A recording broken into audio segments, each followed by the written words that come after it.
Hello and welcome to the People's View.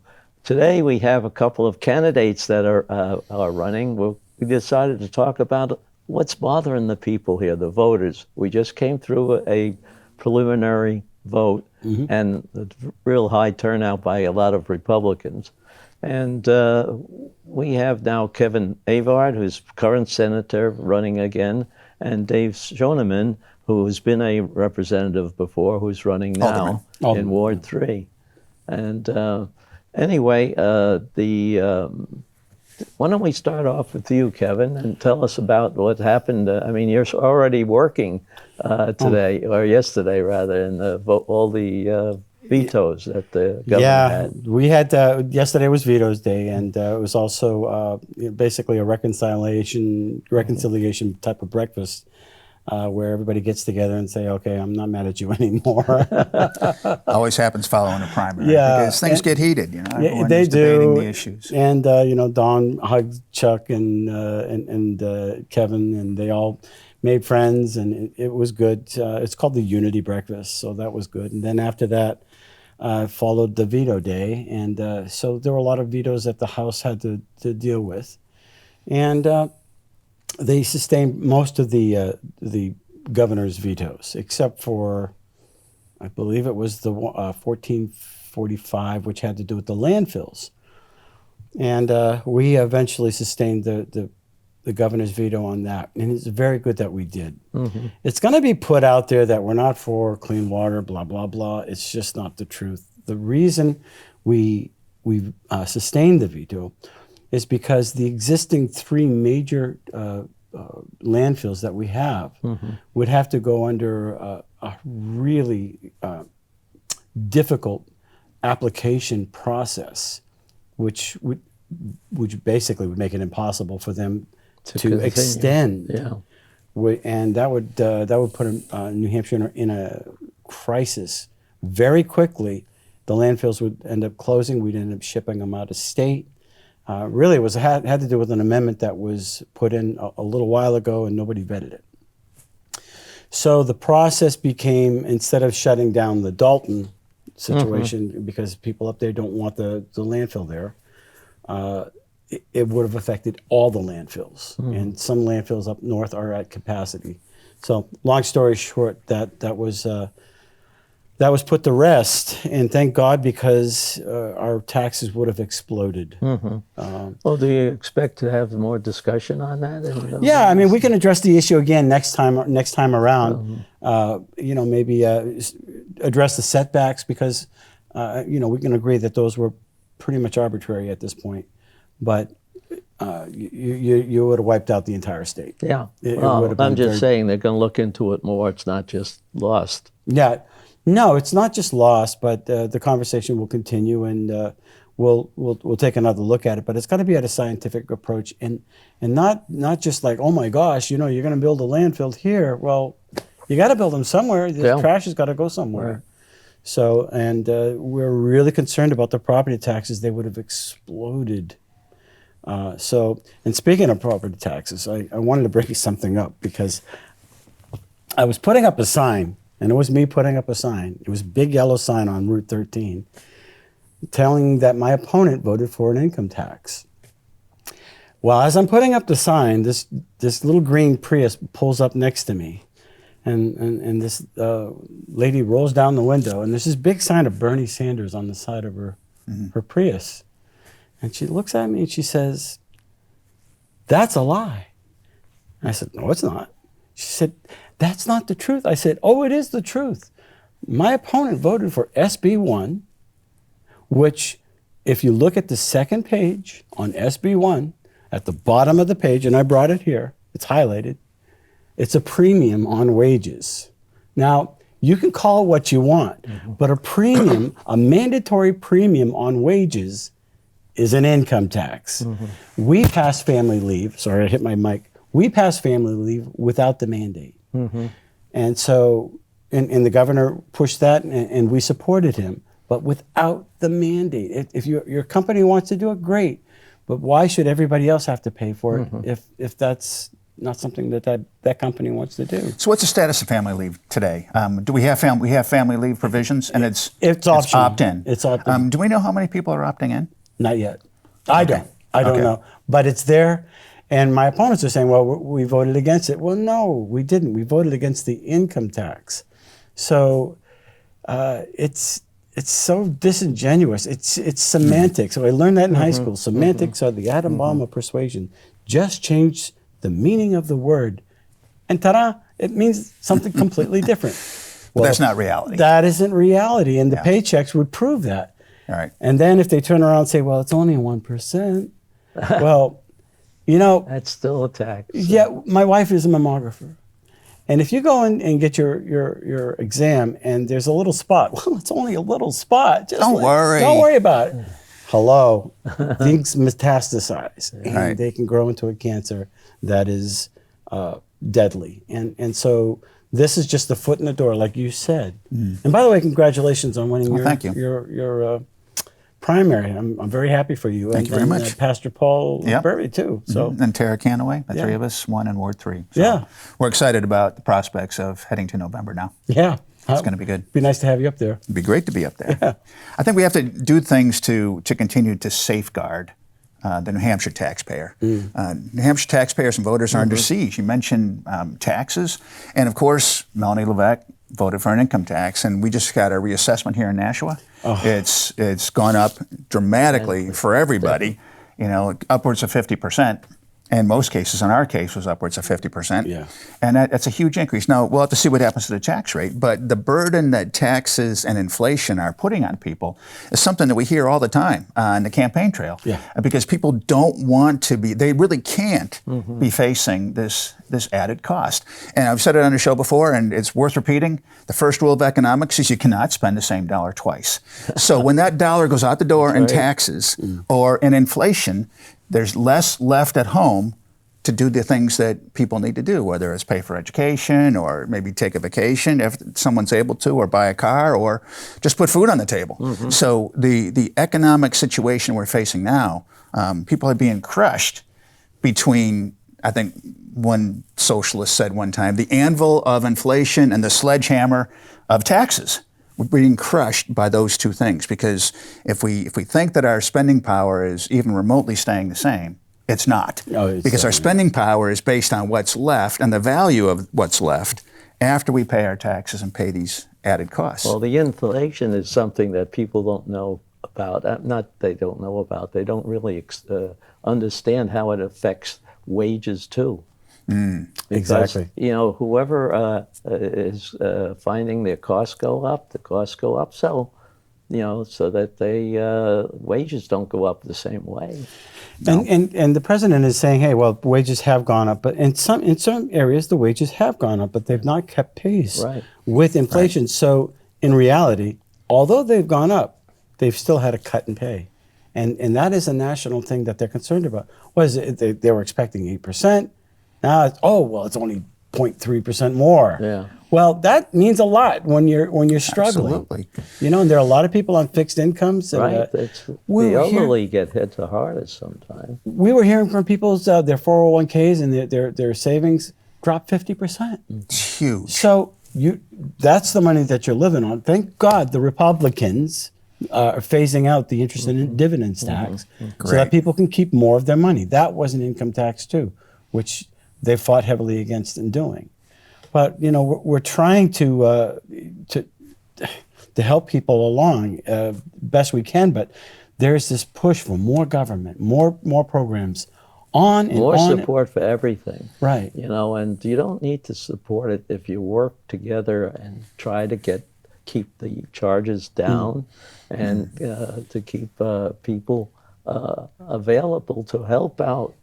You know, you were thinking what people. What I'm trying to say is that people don't understand how much inflation has done to you. I mean, just think. I can remember back when I thought $1.50 was a good hourly pay, and that's only that's like 80 years ago, well, not 80 but 60 years ago, and that's an enormous increase. Oh, Right. yeah. And there doesn't appear to be anything that's going to be slowing it down. I know that they're going to be pushing the interest rates, so that's going to affect the housing, which means now that we've got our new assessments going all the way up. Yeah. I was talking to one financial individual at one of our events the other day, and he says, "Wait a year and watch how the prices are going to drop." Well, will my assessment drop with that? I don't think so. And the administration in this town timed it just right so that they can maximize every penny of the Nashua residents. And I think people are getting sick of it. I'm hearing it all over the place. Another thing that they're worried about is the border crisis affects us up here too. Right. And I was telling you, gentlemen, I was in Boston today. I was doing a cleanup job, talking to one of the store owners because apparently they had a flood in their restaurant.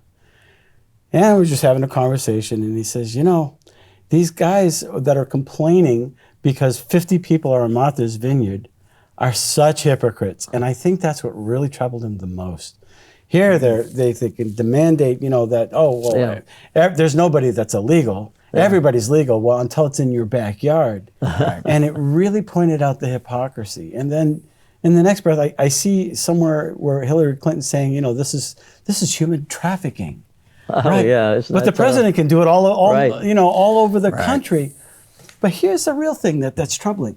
When they come to your town, your municipalities have to absorb the medical, the housing, food, education for all these people. Where does that come from? Does it come from the federal government? No. Does it come from the state?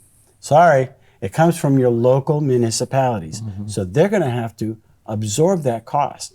And where's that going to fall on? You. The people, it's coming to you, and you're going to have to pay for it. So people are starting to realize this, and they're not illegal. Well, yes, they are. They're illegal border crossers. And that's the problem. And people are really upset about it. And the other papers, the media, do not cover that difference. And none of them have mentioned the fact that Biden was shipping people all over the country at night. I mean, he was trying to hide it before somebody found out that there were small planes landing at small airports so that people wouldn't notice. The papers... That's cunning. And they denying it. Everything's under control. We still have the immigration under control. No, it's not under control. It's totally out of control. And you see the same thing in Chicago with Mayor Lightfoot out there.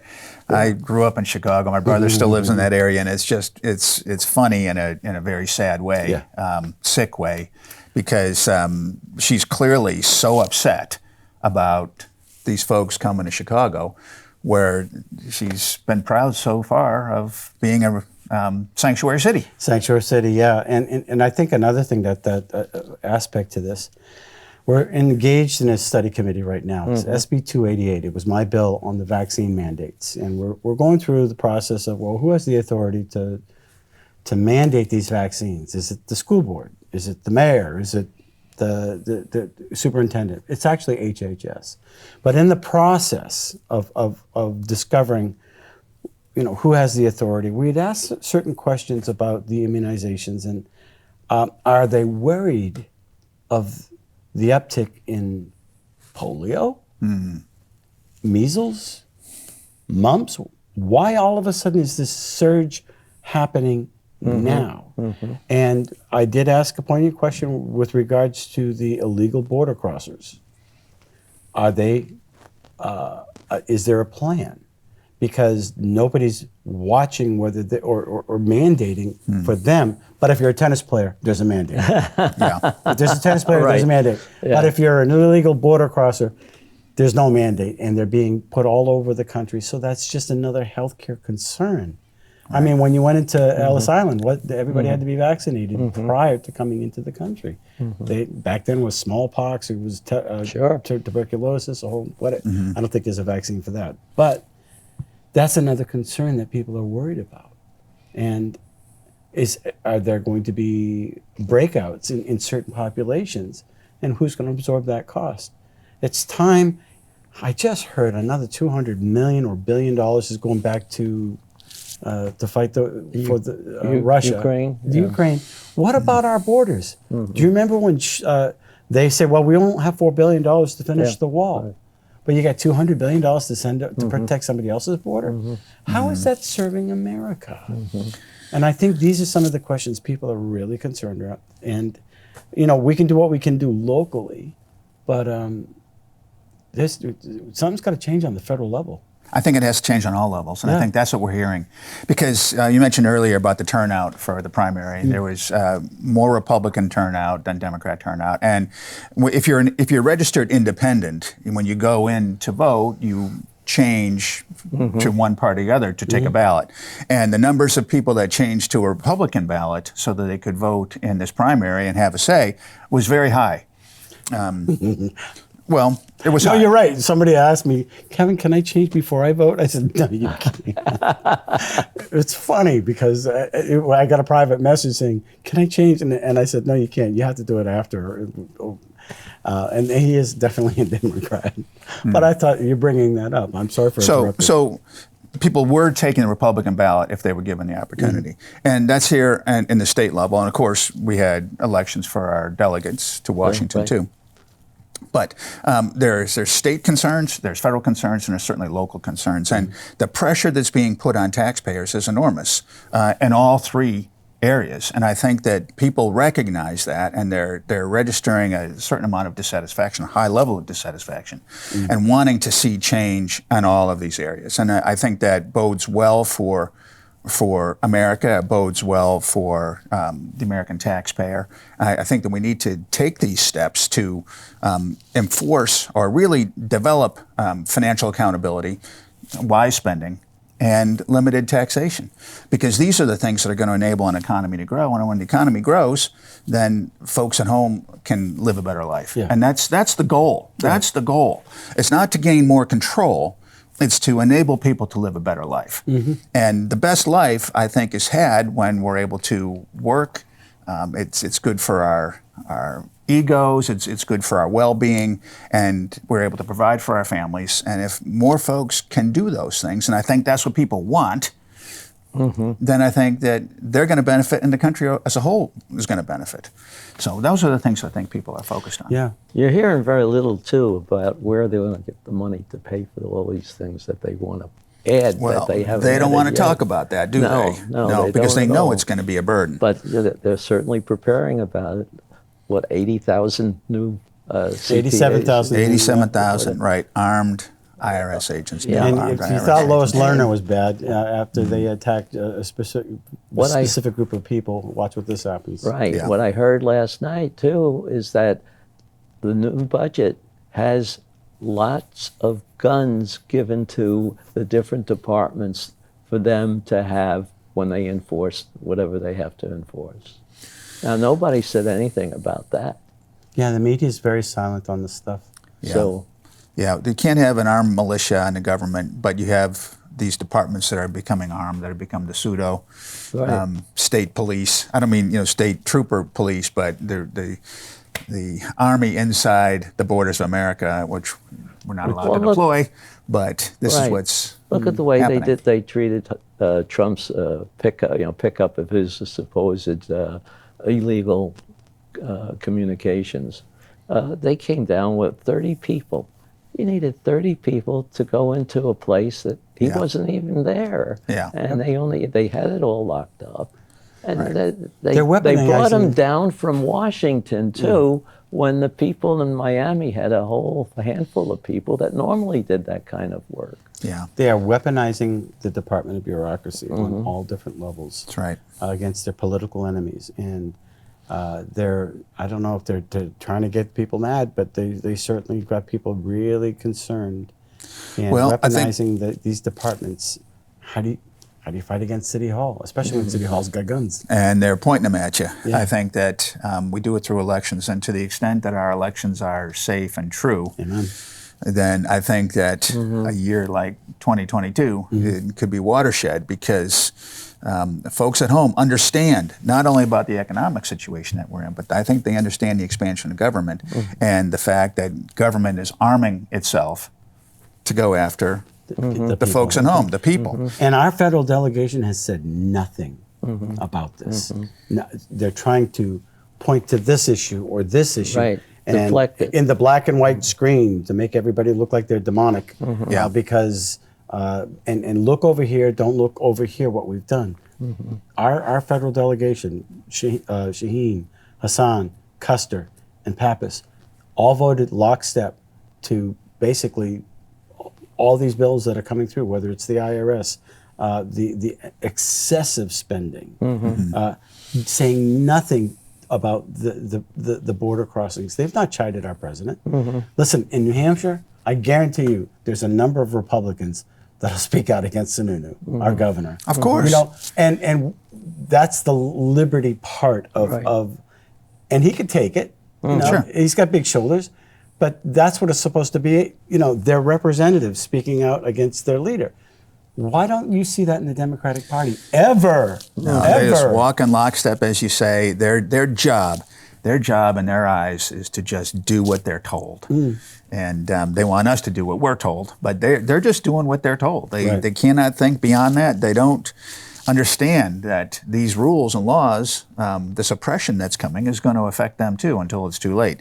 But that's how things have gone in any totalitarian regime, where some part of the population is co-opted into supporting, thinking, well, I'm going to be exempted when the time comes for all this, the hammer to fall, and it's not the case.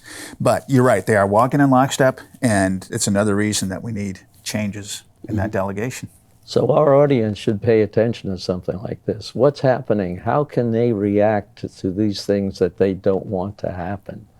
You know, how do we organize those people? How do we get them out to vote? Well, Because this is this one is way. important. Also, if you're watching this show, please hit subscribe and share and send it to your other friends. Come on the show, talk about it, talk to your neighbors about it. Don't be afraid. This is one of the things I mentioned to this gentleman in Boston. He's looking, and I said, you know, the problem is I'm feeling intrigued that I'm having this conversation with you in the heartland of Boston, and you're not alone. And that's one of the things I told him. You're not alone. There are a lot of other like-minded people out there.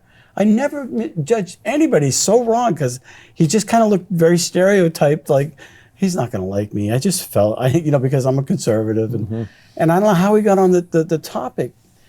And I think there's a lot of people out there that feel like you're alone. You're not. And the other side wants to browbeat you and bully you into silencing you.